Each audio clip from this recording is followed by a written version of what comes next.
Aleluya, que la gracia del Eterno sea sobre ti, sobre tu casa, sobre tu familia. En una era de los jueces, el primer juez de Israel fue Otoniel, luego Ahó, Débora. Pasaron muchos jueces en esa época. Los jueces eran las personas que Dios levantó para poder mantener el orden en el pueblo de Israel. La Biblia declara que el pueblo de Israel hacía lo malo constantemente y Dios lo llevaba a la opresión, al cautiverio por causa del pecado. Pero miramos que aunque el pueblo fallaba constantemente, miramos como el amor y la gracia del Eterno se han manifestado en todos los periodos en esta historia y también a favor de ellos. Quiero enfocarme en lo que es el perdón de Dios. Aquel pueblo que Dios lo llamó para llevarlo a la tierra prometida, aquel pueblo que Dios llamó para que todos los pueblos le sirvieran, y Dios le dio promesa. Miramos que este pueblo, aún teniendo una promesa de Dios, fallaba constantemente. Lo importante es que Dios permitía que sus pueblos, los pueblos enemigos, lo llevaran en cautiverio por causa del pecado. Y allí en cautiverio, aquel pueblo se humillaba. Dios los restauraba, los perdonaba.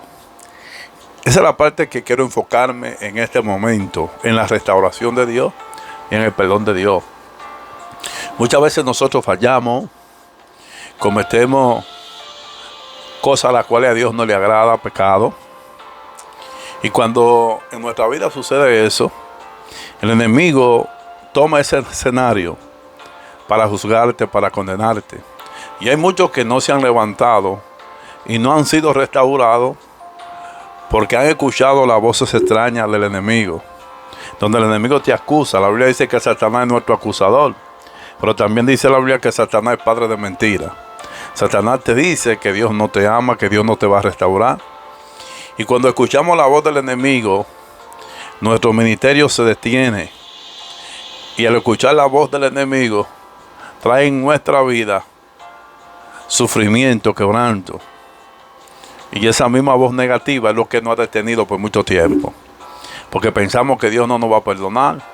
Porque pensamos que lo que hicimos no tiene perdón. Porque pensamos que las personas nos juzgan, nos juzgarán. Y siempre nos mantenemos en esa perspectiva. Ahora yo quiero decirte de parte de Dios que Dios es justo y Dios es fiel, pero también es un Dios perdonador. No importa lo que tú hayas hecho, donde tú has caído, de allí Dios te levanta, de allí Dios te restaura. El propósito de Dios es bendecir siempre tu vida. En la palabra de Dios dice en el libro de Juan: estas cosas escribo para que no pesquen.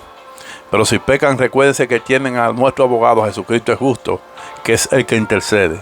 O sea, Dios escribió la palabra de Dios con el fundamento de que el hombre caminase por la palabra de Dios para que no pequen.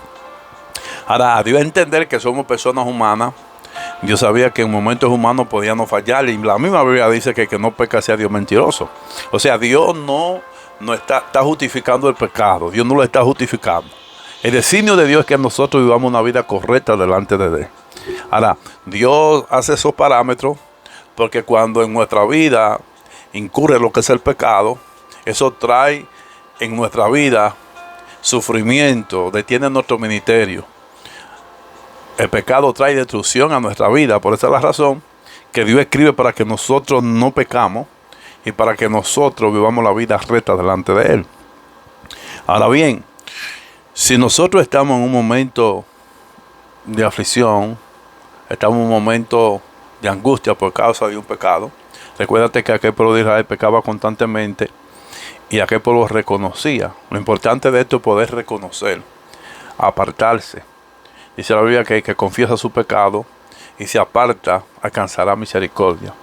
El propósito de Dios es que nosotros no pequemos, que andemos conforme a su voluntad, que caminemos conforme a su designio, ese designio de Dios, lo que Dios quiere.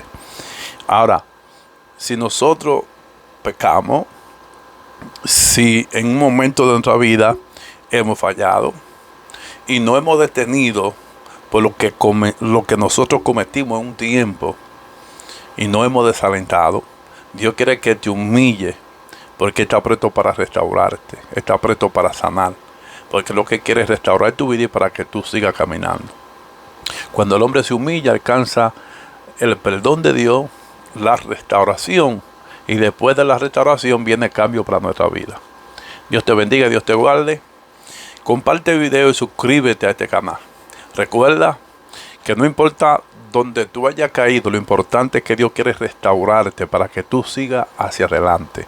Dios te bendiga y Dios te guarde.